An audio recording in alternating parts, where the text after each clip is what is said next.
Well, hello, and welcome back to the Chamber Vibes podcast. If this is your first time listening, welcome. Let me just give you a rundown of what's going on. So, I am your host, Foster Garrett, Director of Marketing and Events for the Bedford Area Chamber of Commerce. And if you don't know what a chamber is, that is totally fine. We are a nonprofit membership organization that strives to help the Bedford area prosper by serving, convening, and collaborating with local businesses, organizations, and people. And every week, I have the pleasure of interviewing a different chamber member to find out what they do and why they do it. And it's recorded right here in beautiful Bedford, Virginia, and broadcasting on Media Squatch Plus. So download the app. There are 20 other local podcasts that are organized by other local organizations, and they're all a great way to just get tuned into your community. I also want to thank our sponsor, Gary Evans with Cornerstone Operations, for helping bring this podcast to you. Without the support of people like Gary, we really wouldn't be able to do things like this. And this podcast is an excellent way, not only for our chamber members to get the word out about who they are, but also for you as a listener to learn more about the community that you live in. So I always come in thinking I know a little bit about what we're going to talk about, but I always leave having learned so much more. And because of this podcast, I have lots of resources and fun things to do and services if I ever need them. So it's a great way to just learn more about the Bedford area and the organizations and people and businesses and institutions and education and everything, all the great things that make our community what it is. So I hope that you enjoy this episode. We have lots of other ones to listen to, so go back and listen to it if you enjoy this one, and keep an eye out because we record every single week and we always have a new story to share with you. But before we get to the actual podcast, I do want to tell you about some of the things we have going on at the Chamber. If you've been following along for a while now, you know that we concluded our biggest event of the year 2 weeks ago, the annual gala, and that we were able to give away seven different Excellence in Business Awards to 7 different organizations and people. So just to remind you who our 2025 winners are, it is Southern Flavoring is the Small Business of the Year, Virginia Furniture Market is the Large Business of the Year, Anxious for Nothing is the Nonprofit of the Year, our Rising Star Award goes to Confident Equipment, and our Agricultural Award goes to Whippledale Farm Greenhouse. As for the individual awards, our Employee of the Year is our very own Michelle Crumpacker at the Bedford Area Welcome Center. She is amazing, and she is one of our ambassadors and just is a force to be reckoned with in our community. She does so many amazing things through her professional capacity and her personal life. And our Boss of the Year is Woody Watts, who is the owner and creative director of Media Squatch, which is where we're recording right now. Woody is amazing, and his team has grown so much over the past year, and we're really excited to see how he supports them, and they continue to thrive and grow as an organization. So congratulations to all of you. We are so excited to continue to celebrate you as our 2025 Excellence in Business Award recipients. As for the next things that are coming up, we just had a business roundtable yesterday with Robert Hiss, who's our county administrator, and that was amazing. Go ahead and go to our website and our social media to learn more about that. It was really informative. We learned a lot about the structure of the county and some of the projects that they're working on and some of their focus areas going forward. So it was a really great event. We were really appreciative to our partners with Bedford County Economic Development for helping co-host this and bring this stuff to our business community. Next up on the calendar is our speed networking event on November 6th from 11 a.m. to 2 p.m. at the Bauer Center for the Arts. The Bauer Center was on the podcast last week, so you probably know a little bit about them if you listen to that. But we're super excited for this event. We had a speed networking event in February of this year, and we sold it out. We had a wait list. It was amazing. It was so much fun. And not only was it just a good time, but everybody walked away having made 49 new business connections. And everybody got to talk to everyone in the room. Everybody gave their pitch. It wasn't too repetitive. We had great food, and it was just really great energy. So we're really excited to continue to build on that and to do it again on November 6th at the Bauer Center. Bauer Center is beautiful to begin with, so that's incentive enough to come on out and join us. But I really encourage you to go online to our website, bedfordareachamber.com, secure your ticket. We try to limit the number of similar industries that we have at this to make it really fresh and impactful for everybody, and only one representative per business can join us. So Spots are limited. Like I said, 49 new connections. Will share everybody's contact information with you after the fact so that you can stay in contact after the event ends. But that is the very next thing. We have our Christmas market on November 8th, that same week, at Anxious for Nothing from 12 to 4. So if you're looking for something fun to do before the holidays, get maybe some gifts for your family, start early. That's a great way to do that. And the list goes on. We have a grant writing workshop later that month, and we have a 3-day big school event in December. So keep an ear out. I won't say too much on this podcast because there's still plenty of time before each thing. But go on our website, bedfordareachamber.com. We have a full calendar there, and you can learn about everything that I just mentioned and more. We have some ribbon cuttings coming up for some new businesses and new additions and great things that are happening this month and beyond. And at the very end, I'll drop our phone number. So make sure to listen all the way through so that you can get that. But that's enough from me. Without further ado, please allow me to introduce today's guest, Brenton Riley with Appalachia Digital. Welcome to the podcast. Thank you for having me. Yeah, thanks so much for joining me. Yeah, pleased to be here. This is the second week I get to hang out with you and the first time in person. Yeah. Last week on the Mike Show was a lot of fun, so I'm thankful to be back. Yeah, well, I'm looking forward to kind of diving into it in a little bit more of a expanded version of what we talked about last week. But before we kind of get to the question and answer portion, can you just tell us a little bit about yourself and then about your business? Yeah. So my name is Brenton Riley. Originally born in San Jose, California. My family moved all over the place. Spent most of my growing up years in Rochester, New York. Attended Roberts Wesleyan College. Got a degree in design and time-based media. I've been doing creative type work my whole life. I think we talked last week when I was 12, I would work on the family computer trying to type HTML into a Word document and open it up in a browser to see if it actually did anything. And sometimes it did. So that was exciting. And that's kind of what got me hooked. So I've been involved in creative and marketing work for pretty much my entire life since that time. And about a year and a half ago, we moved here to the Lynchburg area. We currently live in Forest, my wife and 2 kids. And we're really happy to be here. We came here because we just heard that this is a great place to raise a family. And That's we have awesome. some family here already who are connected to Liberty. And we're just thrilled to be here. Well, it's always really cool to me to hear where people come from and how they end up in this area. And it's cool to kind of hear that the word is getting out there about how this is a great place to live and work and play and Absolutely raise a family. Yeah, no, absolutely. That's a big reason why we're here. And it's funny when my wife's family, she's a professor at Liberty. When she got hired about 4 years ago, they were instant, like, we were living in Delaware at the time. They were like, you guys got to come here. This is awesome. It's so much better. It's just a beautiful area, and there's a great place to raise your family. And so it's funny. We actually put our house on the market to move here before we even visited for the first time. Oh, really? Yeah, which is not usually the way you do things. And then we came to visit before we were under contract, and we fell in love with it instantly. And when we came to, it was dead winter.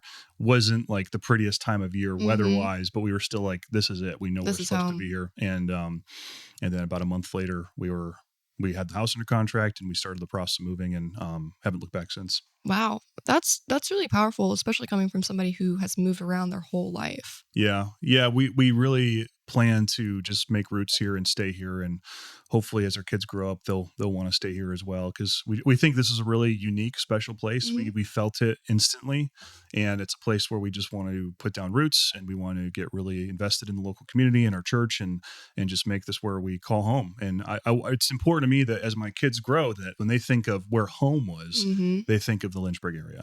So. That's awesome. Well, Brenton, we're very happy to have you here. Thank you. Well, let's circle back a little bit to your business. Can you just tell us a little bit about what it is you do, how you got started? Yeah. So Appalachia Digital is my company. I co-founded it with a buddy of mine who I've known for years. Back in Delaware is where we initially met. We now both live in Virginia. He lives more in the Bland County area, or I'm sorry, not Bland County. He lives over near the border of West Virginia. We started this because we were working together at a small local church that we were attending that was starting to age out, and we were trying to bring some fresh presence to the local area for it. So between doing the website and some of the media stuff, I actually ended up pastoring that church unexpectedly for a couple of years. So that no one saw that coming, myself included. that was a really cool experience, and I'm thankful for the opportunity to do that.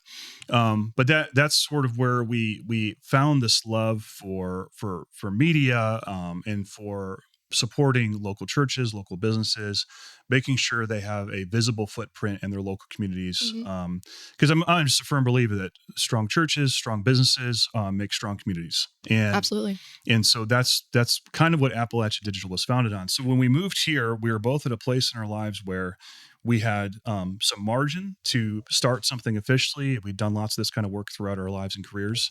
And so we started this, and he's actually since moved on. He started a company called Trail by Trail. It's a GPS system for guys who like to ride side by side to the trails of West Virginia. Oh, that's cool. And I think he either just launched his app or he's about to. It's trailxtrail.com if people want to check that out. It's really cool.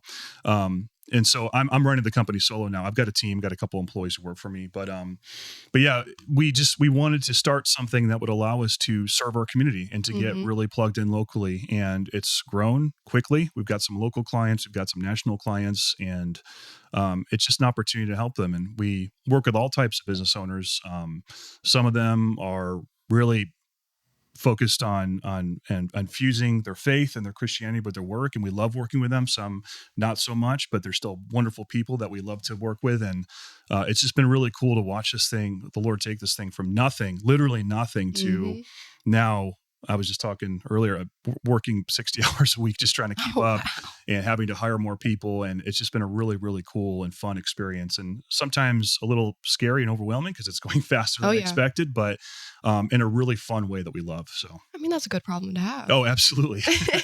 Yeah, it's a great problem to have. That's awesome though. It's always really cool to see where you come. Like, you come with like a mission and a vision and like where you want to go, but you don't necessarily know how you'll get there. And then things always seem to fall into place for people with passion for community, especially. Sure. And especially when you have the know-how to back it up. Yeah, that does help. It does help just a little bit. That's awesome though. It's cool to hear that you have like not only like a lot of local clients, but also national ones. Yeah. We've got some really, we just kind of work with a lot of cool people. We, one of our newer clients is a local company called Monkey Business Inflatables. You might have seen their trucks driving around. Yeah. They do like party rentals. Their owner, Ryan, is an awesome guy who's been just an absolute pleasure to work with. We've got, actually a body armor company out. They're actually all over the place, called 69 Armory. They make really good quality like body armor. We work with some cigar companies. You get to learn a lot about cool things. Oh yeah. All the stuff that I love, Yeah. And we have some companies that do like holiday light installations, like seasonal businesses. Just a very wide variety of companies. We've got a cheer gym back in Delaware, a couple of churches, got a bunch more that, have given verbal commitments that we're working with right now as well. So that's awesome. Yeah. I really like that you started like by helping a church kind of upgrade its like modern digital presence. Yeah. Because I think that for churches, congregations are shrinking across the board, just generally. And a lot of them, especially locally here in Bedford, are trying to find their kind of niche to get in with like younger audiences and families and bring kind of new blood and new life to their church.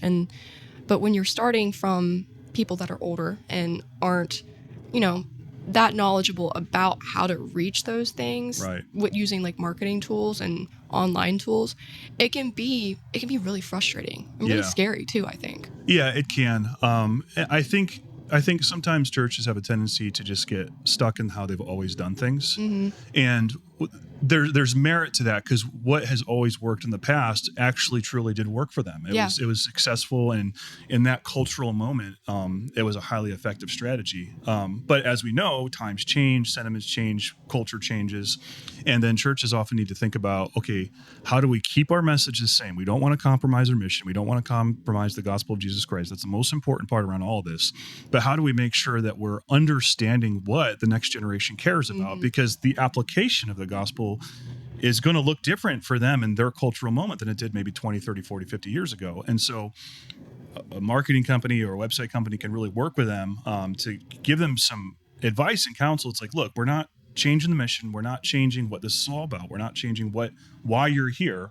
But you got to realize millennials and Gen Z folks, Zoomers, they are experiencing a different set of circumstances than you did 50 years ago. And you need to make sure that you're at least showing them some sympathy about what they're going through and the challenges they're having, because they're very unique to yours. And of course there's overlap, but just trying to help them with that. So that way, they can keep the doors open and they can keep the mission moving forward, and it can continue to be a multi-generational organization and institution. Yeah. I think a lot of what you've said about like putting yourself in other people's shoes and kind of understanding their values and what they're going through and the issues and challenges facing them, I think it's really relevant for the workplace in general. Yeah. Because there's so many different generations that are like in the workplace currently. And I went to a leadership training. Almost 3 years ago. That's crazy. That's awesome. Yeah. Time flies. And it was right when I started working at the chamber, and I was in a room with boomers and Gen X and millennials, and I was of course the youngest person there. But it was cool because we had a wide variety, and throughout the course it was a full day of just like talking to each other and working through different leadership issues and just learning from one another. And we each talked a lot and learned from each other. And then at the end we went through kind of a diagram on each generation and how they communicate, what their core values are, how they respond to authority, what they look for in leaders. Yeah. And it was just really interesting because it reflected what we had like alluded to and talked about throughout the course, but it was just there for everybody to see. And I think it brought us all like a greater understanding of each other, and then we could take it back to our organizations and proliferate it and just become better businesses and better people. And it's really interesting to kind of like say, I hear what you're saying here and this is where you want to go, but let's talk about this and see how we can like actionably work together to achieve this. Yeah, for sure. I mean, at the end of the day, we're all human beings, right? And especially when you get into a business or a church or a nonprofit or an NGO or like a chamber of commerce, you're going to have multiple generations of people there. And a lot of times the reason why they're there in the first place is because they have the same broad objective, right? Yes. They all want to move in the same direction, but they have different perspectives on how to get there. And I know it's like kind of a funny old trope that one generation always knocks on the next one. Like, I'm a millennial, so for a long time it's like, oh, millennials are going to ruin everything. It's like, we're actually doing all right. And for a while then it's like, oh, these Zoomers are going to ruin everything. Oh, yeah. And they're actually kind of crushing it in a lot of ways. And I was listening to a podcast, and this is actually a Navy SEAL buds trainer talking about the Zoomer candidates that are starting to come up through their training pipeline, and talking about how some of these guys are the most like intelligent and emotionally like dialed in candidates they've ever had. Like if the authority is earned, they respect it and they follow it, but it has to be demonstrated as competent. And so it just comes back to, it's really easy to get stuck in the trap of how we always did things and now we can't change because it worked in the past, where it's like, well, 60% of what worked in the past might still be relevant, but there might be a 40% adjustment that needs to be made so that you're actually engaging people with where they're at. You know what I mean? A good example would be like, housing prices are disproportionately higher today than they were 50 years ago, right? Oh, yeah. So it's a lot harder for a millennial or an upcoming Zoomer to purchase a house today than it was for our, boomers were. Houses back then were twice their salary. Now it's 4, 5, 6 times their salary. And so it's just, that's not even a small example, but it's like, that's one example about how circumstances change, and you have to be mindful of what different groups of people are going through, so that way you can actually work with them and get the most out of them, right? That's the goal. Yeah. So that's awesome. Well, let's circle back a little bit. Yeah. And talk about how you help people make that adjustment and help get their digital presence. Yeah. A lot of different ways. So, I mean, the high level pitch is, we do SEO, we do pay-per-click marketing, we do original content marketing, organic content marketing, we make websites, right? Everyone kind of has an idea what that is. I think to get a little bit more tactical though, part of where I think we can help them is, like one of the guys on my team, awesome guy named Eric, he and I go to church together at Mercy Presbyterian on Thomas Jefferson. He he stays really up to date with all the algorithm shifts that Google makes. Mm-hmm. Roughly quarterly, often sometimes more. They're making really vast changes to how their algorithm analyzes data, especially now that AI is present. The tech cycle is just rapidly increasing, faster than people are ready for. So he stays really up to date and all that. So he can help make changes not only to on-site content, but also to the architecture of the site and all the things that you don't see that signal to Google that if someone searches for plumber near me, Mm-hmm. which is one of the most common searches, is insert service near me. How to make sure that Google finds that, says this is authoritative and this is relevant and this is high quality. Because you got to think Google's objective is to keep people using Google, right? Mm-hmm. And so they're very careful about how they tune their algorithms. And then what we can do is say, all right, look, this is what Google's looking for today. You've got all these great reviews, but they're not on your Google business profile. You've got all this great content, but it's really optimized for the algorithm from 8 cycles ago, right? And we can say, here's how we can rework some of your content. Here's how we can fix some backend issues. Here's how we can make your site load faster. All the things that Google looks for to make sure that when someone's looking for a plumber or a party rental business or a holiday light installer near them, that they rank really, really highly. And then people are seeing their Google business profile and clicking call or email or going to their website. Or even things like having dedicated pages on your site to specific service areas. So that way, if I'm in Forest and I'm looking for a plumber in Forest, I find you. Because there's a whole page on your website for plumbing services in Forest that are relevant with local things that are hyper relevant. I keep saying that. That's one of the ways. But even things like generating content that really connects with target audiences. We've got some clients that have like streaming services and whatnot. So I think one of the advantages we have, especially working with particularly Christian business owners, is I really understand that target market because I come from 8 generations of pastors, right? I always swore I wouldn't continue that, then it happened to exit. But I know that world really, really well. I grew up in the church. I've served in the church. I've been a pastor, been a worship leader. I've been marketing for churches. I've done it all. So I really know those values and those people because they're my people, right? And I can. So if that's the business and that's the target they're looking for, people that share those values, I can make sure that the content we create is really going to connect with them as like, oh yeah, that's exactly what I'm looking for. And then you rank better and people buy your products and you make more money and everyone's happy. So that's awesome. Yeah. And I like what you've said about like, these are your people, your people, you know how to reach them. Because I think that really is like key, not only coming at it from, I know a lot about what I do and what you're trying to do with marketing and your digital presence, but I know where you're coming from. I know who you're wanting to reach. I know your pain points. Right. And I can really work with you in this as a partner. Yeah. Yeah. I think that's important. And I think one thing that marketing companies don't often do well is they try to be all things to all people.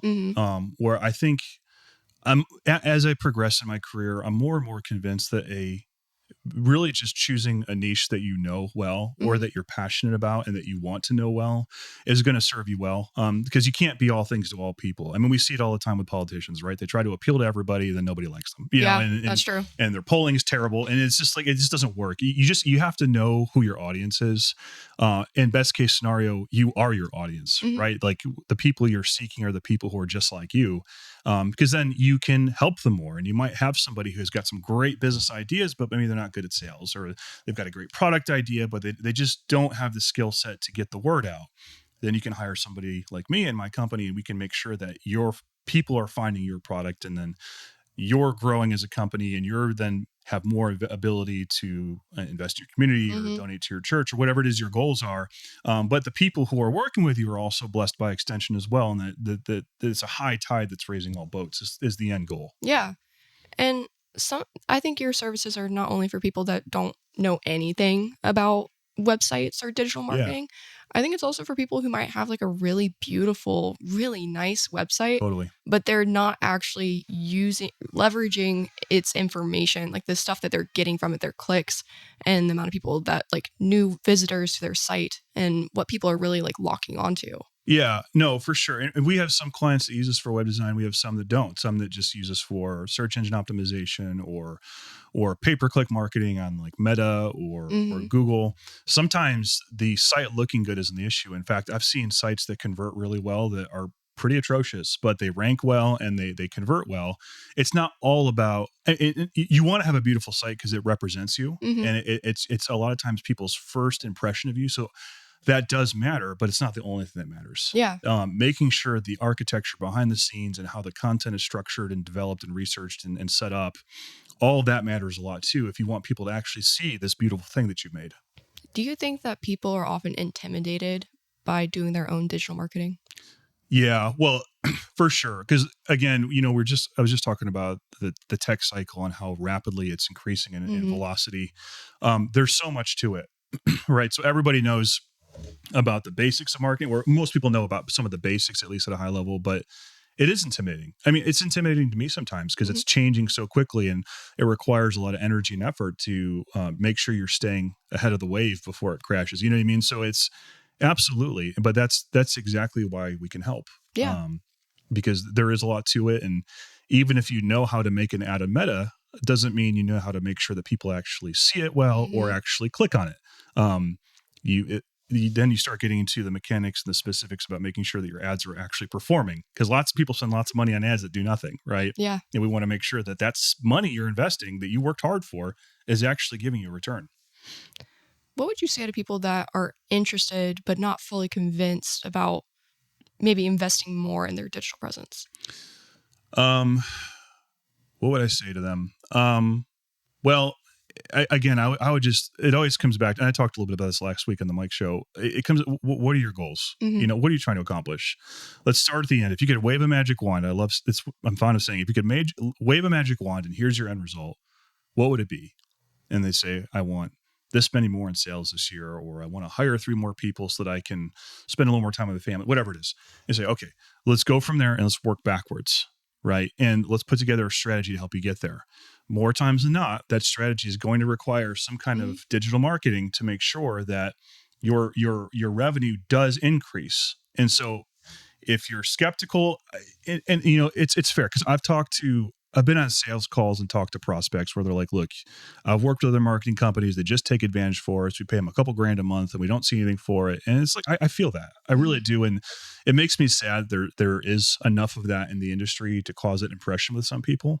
But at the end of the day, that doesn't mean the whole thing is bad, right? Yeah. Or the whole thing is a waste. You got to make sure you're working with the right people. So I would just say, look, if these are your goals, and this is, I can provide you with a roadmap to get there, and we can make it happen. And I would strongly consider you considering it. I'm not a pushy sales guy. Like, sales is my thing, but I'm not a pushy sales guy. And I try to make sure that even if it's just a preliminary sales call, I often give our prospective clients some kind of free deliverable or takeaway or something they can work with. Like, look, if you don't hire me, but you follow my advice anyway, you're probably still going to come out ahead. Yeah. And if you want me to do it for you because you're too busy installing roofs, for example, then awesome. Everyone wins. But at the end of the day, like, I want to be a blessing to all the people I work with. I want to serve them. And that doesn't always mean for pay. If there are ways I can help people that can help them and bless them and give them some food for thought for the future, and they never end up working with us, but they still came out ahead because they interact with me, then I feel like that's mission accomplished. So absolutely. Brenton, I feel like we're kind of rounding off. I've learned so much from you, and I really like that you're coming at this from a mission perspective, because I think that makes all the difference. I think it impacts the work that you do, impacts the people that you're able to contact and serve. And also, you being an entrepreneur, I think that's really, really cool. Do you have any advice to anybody that's thinking about maybe starting their own business? Yeah, do it. No, in all seriousness, if you're thinking about starting a business, I would just say do it. It's a wild ride. It can be stressful at times, but look, you only get one life to live, right? And you want to, like, I always tell people, like, when I die one day, I want to die with my boots on, exhausted, because I spent my whole life like working and grinding and trying to do meaningful things. For me, that's fusing my love with Christ and my mission and what Christ has done for me into my work through marketing, through my interactions, through how I raise my children, to how I love my wife, to how I serve my community. And I would just say that if you want to start a business and you want to be an entrepreneur, I'd say do it and know what's driving you, and find I would just say, and I know some people will disagree with me, but do it for an eternal purpose. Do it for something that's multi-generational, something that is going to be a blessing to people that you are never going to meet in this life. And think about them. Think about the world that you want to see 100 years from now, and what small but irreplaceable role you can play in helping that come to pass. And then I would say do it into the glory of God, and just think about the future and all the people who are going to inhabit the space that you live in today, and make things happen for them, and do it for them, because they may never know your name, but they'll get to be the beneficiaries of your labor. And to me, that's a beautiful thing. So that just gave me goosebumps. That's awesome. First thing in the morning, we're laying out the sage wisdom. I love it. Well, Brenton, if people want to get in touch with you, what's the best way to do so? Yeah, best way is to, I'm on Facebook, Brenton Riley. You can find me on there. Just see a picture of me wearing body armor and smoking a cigar for some of my clients. You'll be able to spot me. Or you can go to my website, AppalachiaDigital.com. I also have another business called the Reform Business Alliance. That's for confessional reform Christian business owners who want to have an online directory to list their company and align with people with similar values. We're about to do a big podcast sponsor that's going to get us about 100,000 views per month. Oh, wow. So if you want to get on there, now's the time, because that's going to launch towards the end of this month. But that you can get through a hold of me through those channels. And then on my website, there's contact info. You can call me, email me, text me. I love meeting people. I love networking. I love trying to find ways to serve and bless people. And that's what I'm here for. I'm here to serve others. So. Awesome. Well, thanks so much for joining me today. This has been fun. This was fun. Thank you for having me. This is awesome. No problem. Well, if you want to give us a call at the Chamber, you can find us at 540-586-9401, or you can visit our website, bedfordareachamber.com, for information about our mission and the perks of becoming a member. But also on our website is a full directory of our membership, which is helpful for finding all sorts of great things in the region, including Appalachia Digital. But that's all for today. Thanks so much for listening, and keep an ear out for the next Chamber Vibes episode.